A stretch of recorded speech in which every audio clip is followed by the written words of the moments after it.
आज हम पटना के उन पवित्र स्थलों की यात्रा करने वाले हैं जहां हर कदम पर इतिहास बोलता है। हमारी ये यात्रा शुरू होती है तख्त श्री पटना साहिब से, वो जगह जहां गुरु गोविंद सिंह जी का जन्म हुआ था। यहाँ की शांति, यहाँ की स्पिरिचुअल एनर्जी शब्दों में बयान नहीं की जा सकती।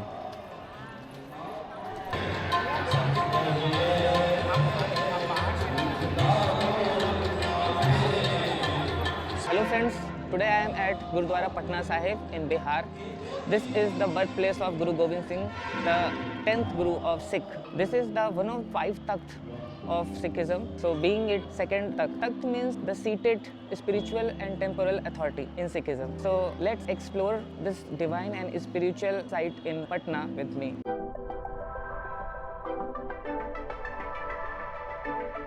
जैसे ही हम तख्त श्री हरविंदर जी पटना साहिब के भीतर कदम रखते हैं, एक दिव्य शांति मन में और आत्मा को छू जाती है। यह स्थान सिर्फ एक गुरुद्वारा नहीं, यह सिख इतिहास की जीवंत धरोहर है। यहाँ स्थित सिख स्तंभ सिख गुरुओं के त्याग, बलिदान और वीरता का प्रतीक है। यह स्तंभ हमें सिख गुरुओं द्वारा धर्म की रक्षा के लिए रचे गए इतिहास की याद दिलाता है। यहाँ की सबसे बड़ी सुंदरता सिर्फ इमारत नहीं बल्कि वातावरण है। गुरुबाणी के मधुर स्वर, नाम सिमरन में लीन श्रद्धालु और चारों ओर फैली आध्यात्मिक ऊर्जा हर आगंतुक को भीतर से जोड़ देती है। तख्त श्री पटना साहिब केवल देखने की जगह नहीं, यह महसूस करने का अनुभव है। यहाँ की वास्तुकला आंखों को भाती है और यहाँ की भक्ति आत्मा को छू जाती है।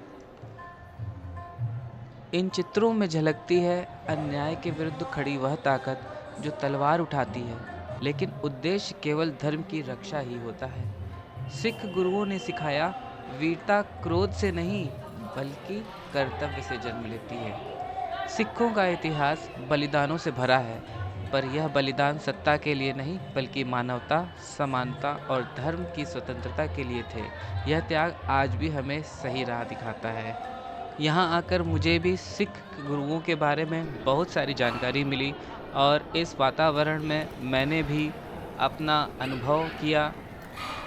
यहाँ पर श्री गुरु गोविंद सिंह जी महाराज के बारे में मैंने थोड़ा बहुत जाना। उन्होंने अपने बाल्यावस्था से ही धर्म, सत्य और न्याय के मार्ग को अपनाया।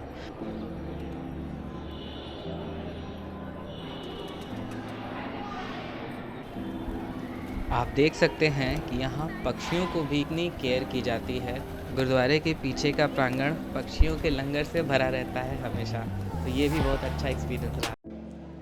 Guys, the current construction of this site is commissioned by Maharaja Ranjit Singh, the first Maharaja of Sikhism. And this place becomes a pilgrimage site in the month of December and January when people here comes to celebrate Prakash Parv, which is the birth month of Guru Gobind Singh Ji. So if you are planning to come here and if you are in Patna in the month of December, January, please don't miss to come here and absorb the divine and spirituality of this place and bless yourself with the blessings of Guru Gobind Singh Ji Maharaj.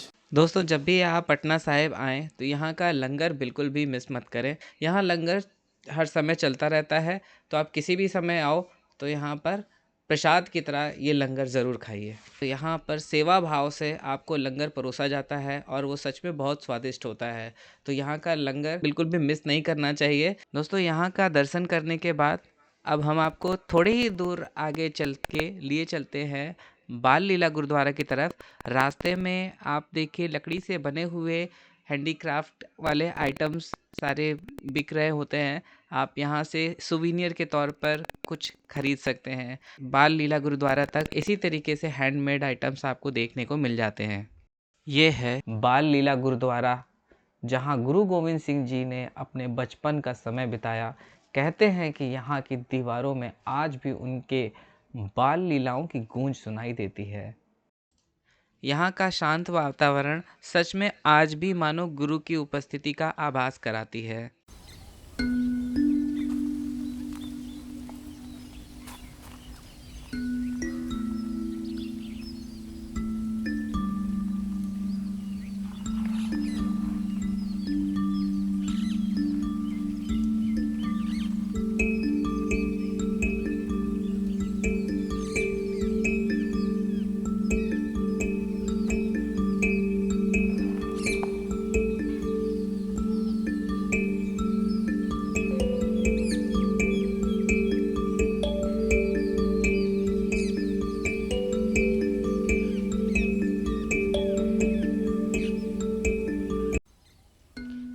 दोस्तों आपके सामने ये जो tree है ये गुरु गोविंद सिंह जी द्वारा ही plant किया गया है। पहले उन्होंने यहाँ एक स्टेम लगाई हुई थी और ये कहा था कि जिनके बच्चे नहीं हैं अगर वो यहाँ प्रार्थना करने के बाद इसके फल को खाते हैं तो उनकी मनोकामना ज़रूर पूरी होगी।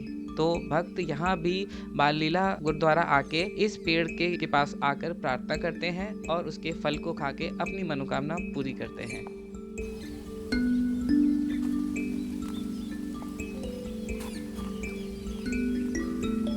तख्त श्री हरमिंदर साहिब गुरुद्वारा से लगभग 3 किलोमीटर पूर्व में स्थित दीदारगंज बाजार समिति रोड पर स्थित है गुरु का बाग। दोस्तों इस गुरु के बाग से जुड़ी हुई बहुत सारी रोचक कहानियां हैं जो मैं आप लोगों के साथ शेयर करने वाला हूं और जिससे आप इस जगह को और अच्छे से जान पाएंगे और आपको इंटरेस्टिंग लगेगा। इस गुरु के बाग के बारे में कहा जाता है कि गुरु तेग बहादुर जो सिखों के 9वें गुरु थे वे आसाम से लौटते हुए इस बाग में रुके थे। यह बाग कलीम बख्श और रहीम बख्श नाम के 2 नवाब का हुआ करता था। गुरु तेग बहादुर के आने से बाग में हरियाली आ गई। इस बात की जानकारी मिलते ही दोनों नवाब आनंद फानंद में बाग पहुंचे। गुरु ने उनसे 3 बार पूछा यह बाग किसका है। इस पर तीनों बार उन्होंने कहा कि यह बाग गुरु का है।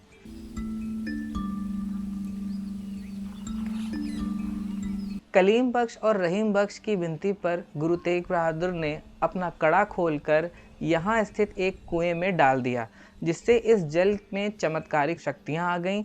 मान्यता है कि कलीम बख्श और रहीम बख्श की बेगमों की बीमारी इस कुएं के जल में स्नान करने से पूरी तरह ठीक हो गई थी। गुरु तेग बहादुर का कड़ा आज भी गुरु के बाग में शीशे में रखा गया है जिसे दूर दूर से दर्शन करने वाले श्रद्धालु आते हैं और देखते हैं और पूजते भी। इस कुएं के जल से बने सरोवर में स्नान करने को हजारों लोग सप्तमी और पूर्णिमा जैसे विशेष दिनों पर यहाँ पहुँचते हैं। स्नान वाले दिनों में यहाँ की रौनक देखने लायक होती है। कुछ लोगों का ऐसा भी मानना है कि गुरु के बाग में पेड़ लगाने से मनोकामना पूर्ण होती है। हालांकि यहाँ के जानकार बताते हैं कि पेड़ लगाना श्रद्धा और बाग को हरा भरा रखने हेतु किया जाने वाला एक उपक्रम है। गुरु के इस बाग में आपको कई चीज़ें देखने को मिलेंगी। यहाँ इमली और नीम के पेड़ के अवशेष भी संजोकर रखे गए हैं। इसके अलावा सरोवर में अटखेलियाँ करती हुई रंग बिरंगी मछलियाँ आपका मन मोह लेंगी।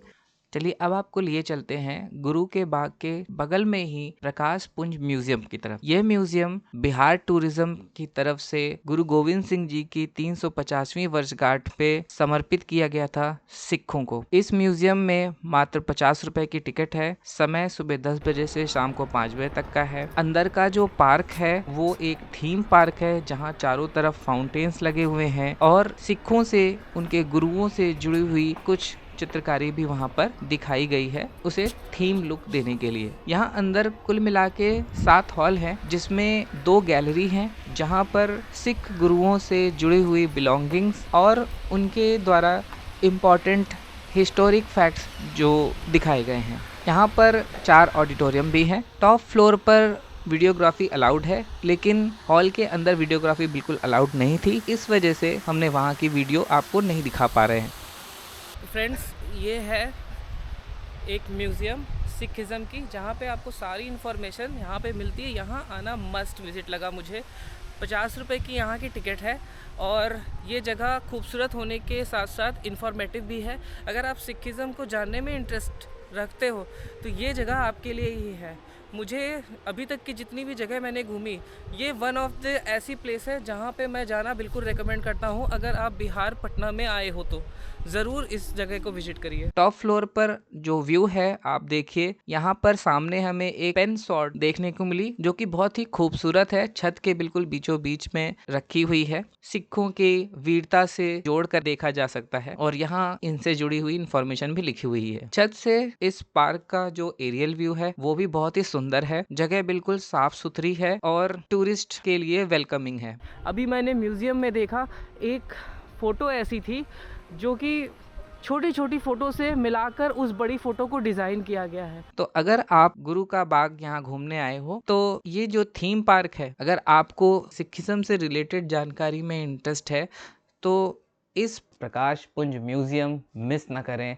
यहाँ म्यूज़ियम गुरु गोविंद सिंह जी की जीवन यात्रा को मॉडर्न टेक्नोलॉजी और विजुअल के साथ बेहद खूबसूरती से दिखाता है। दोस्तों, भक्ति और आस्था के शहर पटना के कुछ और पवित्र स्थानों को मैं अपने अगले वीडियो में आप लोगों को घुमाऊंगा, जिसकी कुछ झलकियां मैं इसी वीडियो में आप लोगों के साथ शेयर कर रहा हूँ। ये है बड़ी पाटन देवी, जहाँ माता सती का दाया जंघा गिरा था। यहाँ माँ के लिए फूल, प्रसाद, नारियल और चुनरी की दुकानें सजा रखी हैं। तो अब हम आ गए हैं छोटी पाटन देवी मंदिर में, जो कि आस्था का दूसरा महत्वपूर्ण केंद्र है।